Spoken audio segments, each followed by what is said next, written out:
आखिर क्यों शिवपाल यादव 2022 में सपा में हुए थे शामिल? क्या हुआ शिवपाल यादव की 2017 में गठन की गई पार्टी का? क्या है शिवपाल यादव की अपनी पार्टी का वजूद? क्यों चाबी घुमाते घुमाते साइकिल की सैर करने वापस आ गए थे शिवपाल यादव? कौन है सपा का जयचंद? इन सभी सवालों का जवाब आपको हम देंगे।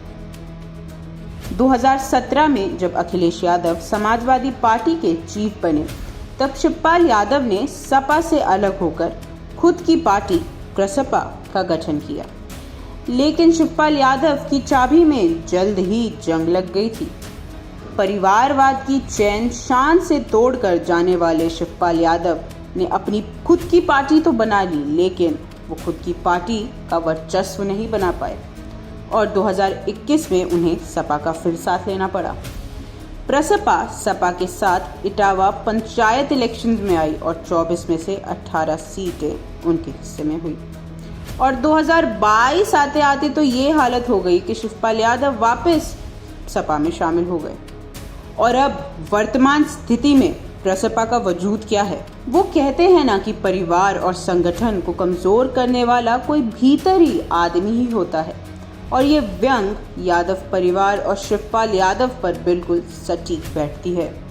शिवपाल यादव के समाजवादी पार्टी और यादव परिवार के रिश्ते कितनी निष्ठा से निभाते आए हैं? क्यों शिवपाल यादव को सपा का जयचंद कहा जाता है? आइए सुनते हैं अपने विश्लेषक से।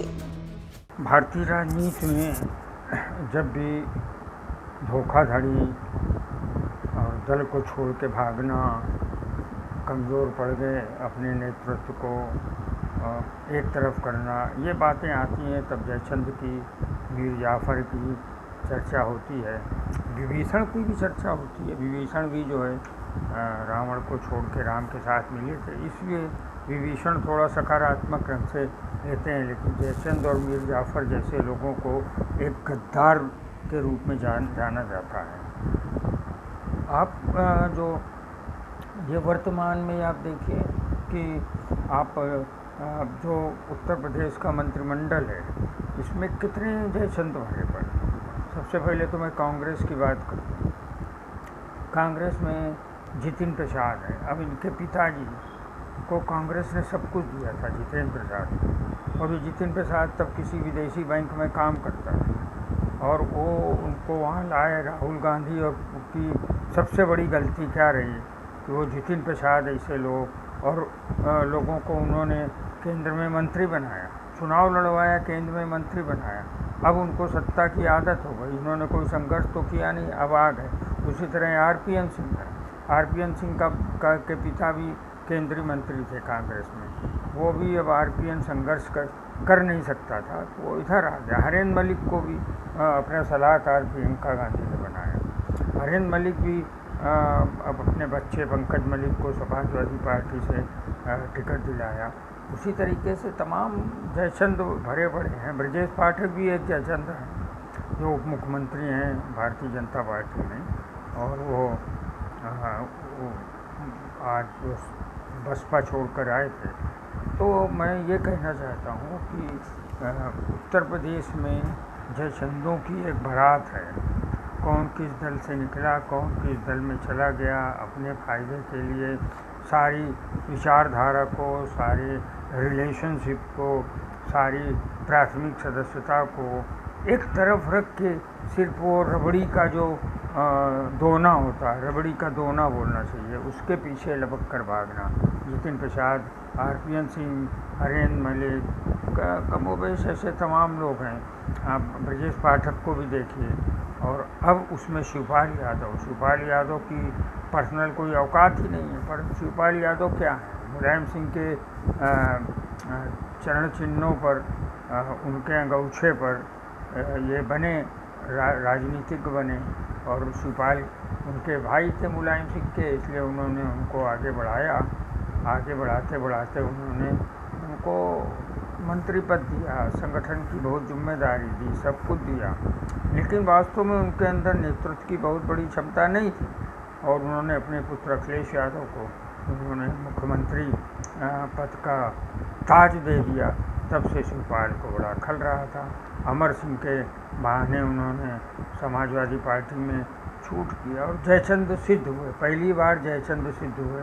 वो उन्होंने प्रगतिशील समाजवादी पार्टी बनाई और दोबारा अभी जब उनको लगा कि समाजवादी पार्टी तो सत्ता में आएगी नहीं, अब इस उम्र में उन्हें पंजीरी खानी, इस उम्र में उन्होंने रबड़ी खानी, सत्ता की मलाई चाटनी, खुद भी चाटनी है और अपने पुत्र आदित्य यादव को भी चला रहे। यार शिवपाल, तुमने तो थोड़ा बहुत संघर्ष भी किया है, कम से कम अपने लड़के को तो थोड़ा इफ्को का डायरेक्टर बना के रखा है आदित्य यादव को, ज़रा उसको तो संघर्ष करने दो, उसको तो थोड़ा बहुत सड़क पे आने दो। अब उसको भी तुम आकर जो है भारतीय जनता पार्टी में ला कर आप ख़त्म कर देना चाहते हैं। जिस धर्मनिरपेक्षता के लिए मुलायम सिंह पूरी ज़िंदगी लड़े, मुलायम सिंह के साथ शिवपाल एक लगे रहे पूछ की तरह। आज जो है जैसे मुलायम सिंह थोड़ा कमज़ोर पड़े, बीमार पड़े, वृद्ध पड़े, तो आपको अगर मुख्यमंत्री ना बनाया जाए,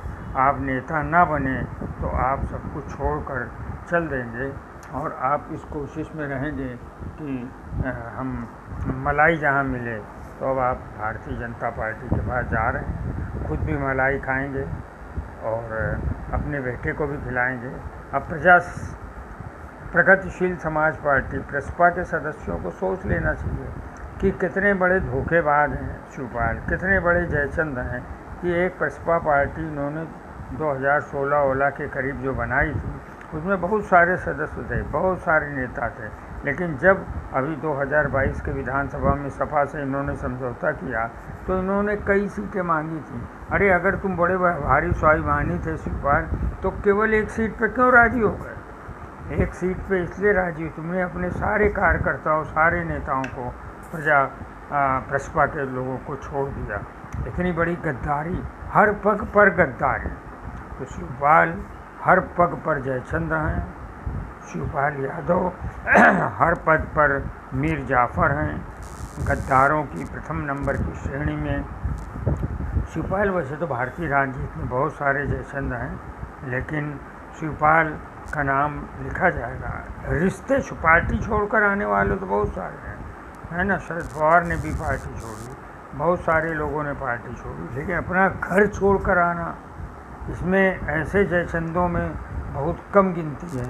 जैसे ऐसे जयचंदों में सबसे बड़ी गिनती है मेनका गांधी की। मेनका गांधी ने अपना घर छोड़ा था और जाके संजय विचार मंच बनाया था।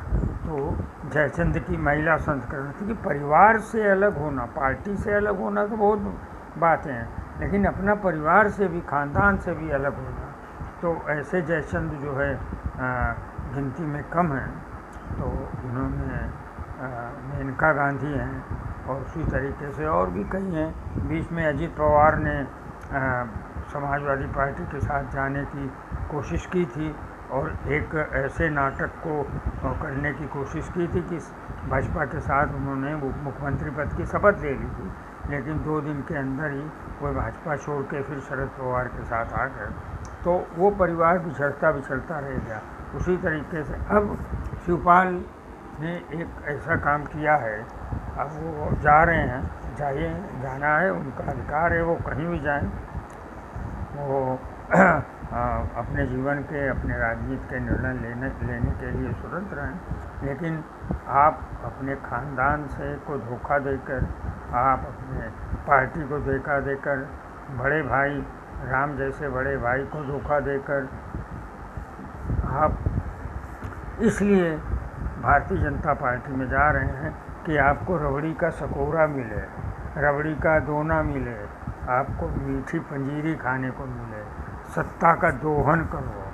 आप अपने खुद भी सत्ता का दोहन करके जयचंद बन रहे हैं और अपने बेटे इफ्को के डायरेक्टर आदित्य यादव को भी ये उसी गलत परंपरा में डालने की कोशिश करें। दरअसल शिवपाल यादव ने ये रणनीति अपने बेटे आदित्य यादव के लिए भी अपनाई है। समाजवादी सेक्युलर मोर्चा का वर्चस्व शिवपाल यादव इतना मजबूत नहीं बना पाए, इसलिए वो चाह रहे हैं कि बेटा आदित्य यादव भी समाजवादी पार्टी में नहीं बल्कि भाजपा में शामिल हो जाए। शिवपाल यादव 2022 से पहले 2017 में भी अपने बेटे आदित्य यादव के साथ योगी आदित्यनाथ से मुलाकात करने गए थे। उसी समय मुलायम सिंह यादव की छोटी बहू अपर्णा यादव और प्रतीक यादव ने भी योगी आदित्यनाथ से मुलाकात की थी और 2017 के बाद 2022 में अपर्णा यादव स्वयं भाजपा में शामिल हो गई थी। यही संकेत शिवपाल यादव और आदित्य यादव के भी लग रहे हैं। जयचंद कह लीजिए या फिर विभीषण, शिवपाल यादव की चाल कुछ इसी तरह की लग रही है। और आप हमसे जुड़े रहने के लिए सब्सक्राइब करें YouTube पर, फॉलो करें Twitter पर और लाइक करें Facebook पर। और ज्यादा जानकारी के लिए आपको टाइप करना होगा सिर्फ न्यूज़ नशा।